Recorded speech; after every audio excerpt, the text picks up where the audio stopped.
You probably think you can spot a manipulation attempt. Someone pressures you into something, you feel that little alarm bell go off in the back of your head, and you pump the brakes. Simple. You're not the kind of person who gets fooled. Except here's the problem. The most effective manipulation does not set off alarm bells. It is specifically designed to feel like your own idea. The techniques used by cult leaders, con artists, and coercive partners do not feel like pressure. They feel like opportunity, like belonging, like love. Robert Cialdini spent 35 years studying compliance professionals, including undercover fieldwork with car salesmen, recruiters, and fundraisers. What he found was disturbing. The most effective influence techniques share three traits. They activate automatically. They work without the target's awareness, and they can be exploited by anyone who understands them. But here's what the research also shows. There are three specific questions that short-circuit these techniques every single time. Three questions that cult recovery specialists, cognitive behavioral therapists, and coercive control researchers have independently converged on. Three questions that force your brain out of automatic mode and into analytical mode. Today, I'm going to give you those three questions. And once you know them, you will never experience manipulation the same way again. Welcome to the cult mind, where psychology, power, and persuasion collide, and nobody is as immune as they think. Before I give you the questions, you need to understand why they work, because this is not about memorizing a checklist. This is about understanding the mechanism that manipulation exploits and why these specific questions disrupt it. Your brain operates in two modes.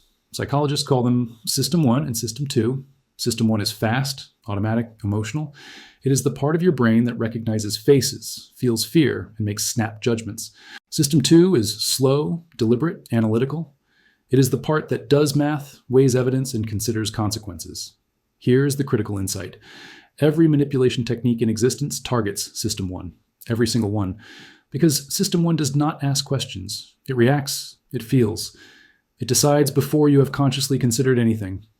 When a cult recruiter love bombs you with attention and validation, that warm feeling is System 1. When a scammer creates artificial urgency, that panic is System 1.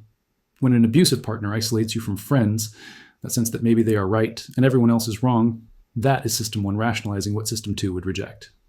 The three questions I'm about to give you work because they force a shift from System 1 to System 2. They activate your prefrontal cortex, the analytical part of your brain, which has been shown to have an inverse relationship with emotional processing. When one is active, the other is suppressed. Manipulation keeps System 2 offline.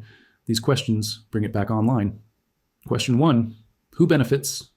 This sounds simple, almost too simple, but this question is a scalpel that cuts through the most sophisticated manipulation because it forces perspective taking, which is something System 1 cannot do automatically. In 2025, researchers published findings in the Journal of Experimental Social Psychology, showing that evaluating others' self-interest requires what they called adjustment away from egocentric anchors. In plain English, your brain defaults to assuming other people think and feel the way you do. Breaking that assumption requires deliberate cognitive effort. When a cult recruiter tells you that joining their group will transform your life, your System 1 responds to the promise. It feels the hope, the possibility, the belonging. But when you ask who benefits, you force your brain to consider the recruiter's perspective. Why are they spending hours with a stranger? What do they get out of your commitment? Your time, your money, your labor, your unquestioning loyalty? The question exposes the asymmetry that manipulation always creates. Because in any legitimate relationship, whether personal, professional, or organizational, benefits flow both ways. You can articulate what you get, and you can articulate what they get. The exchange is transparent. Manipulation hides the exchange. It emphasizes what you will receive while obscuring what you will give. Who benefits forces the hidden cost into consciousness. Stephen Hassan, the cult recovery specialist who developed the BITE model of authoritarian control, describes a pivotal question he asks former cult members. If you knew then what you know now, would you ever have gotten involved? Almost universally, the answer is no. The person they recruited was operating on incomplete information. The benefits promised were not the benefits delivered. Who benefits, asked early enough, surfaces this deception before commitment. Let me show you how this works in practice. A multi-level marketing recruiter tells you about the amazing opportunity to be your own boss, set your own hours, achieve financial freedom. Your System 1 responds to freedom, independence, success. But ask who benefits. The recruiter earns commission on your sign-up fee. They earn commission on your purchases. They earn commission on anyone you recruit. The company has structured the compensation so that your failure is still their profit. 99% of MLM participants lose money, according to FTC research. But the structure is designed so that the company and top recruiters profit regardless. Who benefits? Not you. The math does not support it. But System 1 cannot do that math. It can only feel the promise. An abusive partner tells you that your friends do not really care about you, that only they truly understand you, your system.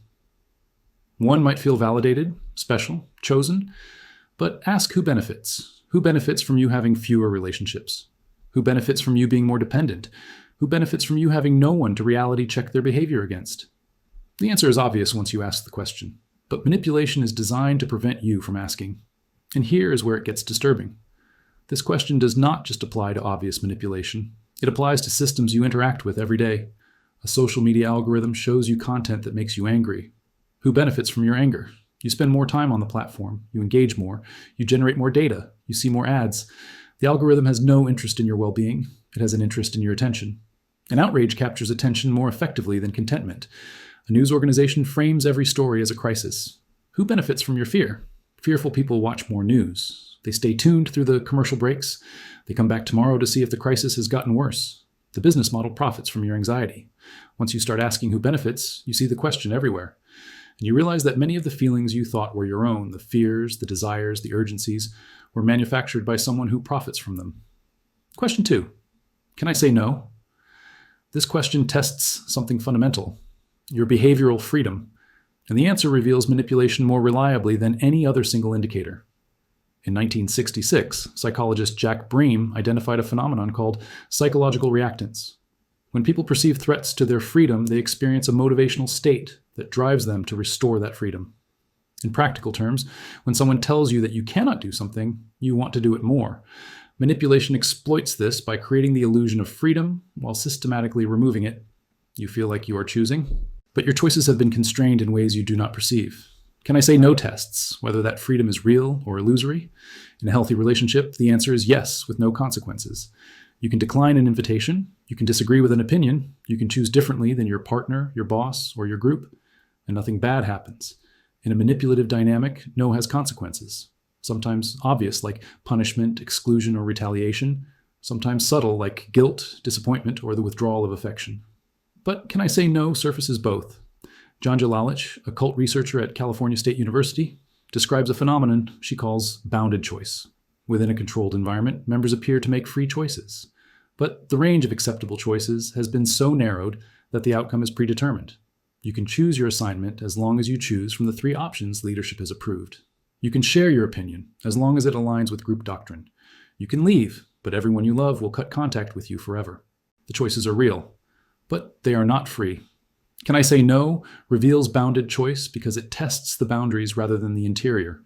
It does not ask what options exist. It asks what happens when you choose the forbidden option. Try this thought experiment with any commitment in your life. What would happen if I said no? If you said no to overtime at work, would there be retaliation? If you said no to a family obligation, would there be punishment disguised as concern? If you said no to a friend's request, would the friendship survive? In healthy dynamics, the answer is nothing significant. The relationship absorbs disagreement. In manipulative dynamics, you discover that no was never really an option. It was an illusion maintained by your compliance. Robert J. Lifton, the psychiatrist who studied thought reform in Chinese prison camps and later in cults, identified a criterion he called dispensing of existence. In totalist environments, the group claims the right to determine who deserves to exist, to belong, to matter. Those who disagree do not just lose membership, they lose personhood. Can I say no exposes dispensing of existence before it is too late? Because if the answer is no, you cannot say no, then you are already inside a system that does not recognize your autonomy. And the longer you stay, the harder leaving becomes. This question applies beyond obvious cult dynamics. Ask it of any institution or relationship that asks for your commitment. Can you say no to the terms of service without losing access to communication tools you depend on? Can you say no to workplace culture demands without damaging your career? Can you say no to family expectations without being labeled selfish, ungrateful, or worse? Consider political movements. Can you question the party line without being labeled a traitor? Can you acknowledge complexity without being accused of both sides' rhetoric? Can you disagree with prominent figures in your movement without facing social consequences? Consider online communities. Can you express a different opinion without being downvoted into oblivion, banned, or dogpiled? Can you leave the community without feeling like you are abandoning your identity? Can you take a break without feeling like you are missing something essential? The question does not tell you what to do. It tells you what kind of system you are in, and that knowledge alone changes everything. Question 3. Why the rush? Artificial urgency is the manipulation technique that works across every context, from car dealerships to cult recruitment to abusive relationships to online scams. And it works because it directly attacks your ability to think. Research published in Nature in 2022 demonstrated that time pressure reduces misinformation discrimination ability. When people are rushed, they cannot tell truth from lies as effectively. A 2025 study on phishing susceptibility confirmed that time pressure increases victimization, specifically by impairing critical evaluation. This is not a bug in human cognition. It is a feature that manipulation exploits. Your system. 2. The analytical part that asks questions and weighs evidence requires time. It is slow by design. Take away time and you take away analysis. Why the rush forces that time back into the equation. Legitimate opportunities do not require immediate decisions. Genuine relationships do not demand instant commitment. Real emergencies are rare, and most situations framed as emergencies are not. When someone creates urgency, ask what they gain from your haste. Usually the answer is they gain your compliance before you can think, before you can consult others, before you can research, before you can notice the asymmetry in who benefits or the constraint in whether you can say no. The cult recruiter who invites you to a weekend retreat that starts tomorrow. Why the rush? Could you not attend next month? What is so urgent that you cannot take time to research the organization first? The romantic partner who pushes for immediate commitment, moving in after weeks, engagement after months. Why the rush? What changes if you wait? Why is deliberation framed as doubt rather than wisdom? The sales pitch with a deadline. Why the rush? If the offer is good today, why would it not be good next week? What happens if you say you need to think about it? Every manipulation technique relies on preventing analysis. Urgency is the bluntest tool for achieving this, and why the rush is the bluntest tool for defeating it. But here is the subtle form of urgency that most people miss. It is not always a ticking clock. Sometimes urgency is manufactured through emotion. The recruiter who tells you about the amazing transformation that members experience, and you feel excited, hopeful, desperate not to miss out. That emotional activation is urgency. It is pressure to commit while you are feeling rather than thinking. The partner who creates a crisis then positions themselves as the solution. The intensity of the crisis is urgency. It is pressure to bond while you're vulnerable rather than evaluating. The algorithm that shows you outrage then offers you community with others who share your outrage. That emotional intensity is urgency. It is pressure to engage while you're activated rather than questioning. Why the rush applies to emotional urgency too. Why do I need to feel this intensely right now? Who benefits from my emotional state? What would I think if I felt neutral? The neuroscience here is clear. Daniel Goleman identified a phenomenon called amygdala hijacking. Your amygdala, the emotional processing center of your brain, receives sensory information before your prefrontal cortex does. It can trigger fear, desire, or belonging in milliseconds, before rational analysis has even begun. Manipulators know this. They do not appeal to your logic first. They activate your emotions first. And once your emotions are activated, your prefrontal cortex, the part asking who benefits and can I say no, goes partially offline. Why the rush is not just about time pressure. It is about any pressure that prevents deliberation, including the pressure of intense emotion that someone else has manufactured. Now look at your own life. I want you to try something uncomfortable. Think about the commitments you have made, the relationships you maintain, the organizations you belong to, the beliefs you hold most strongly, not the ones that feel obviously questionable, the ones that feel most right, most natural, most beyond question. Those are the ones to examine most carefully. Because effective manipulation does not feel like manipulation. It feels like truth. For each one, ask the 3 questions. Who benefits from my involvement? Can I clearly articulate what I give and what I receive? Is the exchange transparent, or have costs been hidden from me? Can I say no? What would happen if I disagreed? If I left? If I chose differently than expected? Would there be consequences beyond the natural end of the arrangement? Why the rush? Was I pressured into quick decisions? Were my emotions activated in ways that prevented deliberation? Did anyone benefit from my haste? You may find that many of your commitments pass all 3 tests. Transparent exchange, genuine freedom, no artificial pressure. Those are healthy dynamics. Protect them. But you may find that some commitments fail 1 or more tests. That discovery does not mean you must immediately leave. It means you now have information you did not have before. And information is the foundation of genuine choice. Here is what the research on cult recovery shows. Recognition usually begins with questions that cannot be answered. Stephen Hassan's work with former Jehovah's Witnesses found that the awakening process, recognizing and rejecting systemic manipulation, was typically triggered by discovering deception or encountering doctrinal disagreements that could not be internally reconciled. The questions did not provide answers. They revealed that the answers being provided did not hold up to scrutiny. That is what these 3 questions do. They do not tell you what to believe or whom to trust or when to leave. They reveal whether the system you are in can tolerate scrutiny. Healthy systems welcome questions. They have nothing to hide. Manipulative systems punish questions, discourage doubt, and frame scrutiny as betrayal. The techniques are invisible until they are not. And once you see them, you can never unsee them. 3 questions. Who benefits? Can I say no? Why the rush? They take seconds to ask. They cost nothing. And they activate the one part of your brain that manipulation works hardest to keep offline. The philosopher Karl Popper argued that what distinguishes science from pseudoscience is falsifiability. Real knowledge welcomes tests that could prove it wrong. Pseudoscience avoids such tests, insulates itself from scrutiny, and reframes doubt as ignorance or betrayal. The same principle applies to relationships, organizations, and belief systems. Healthy ones welcome these 3 questions.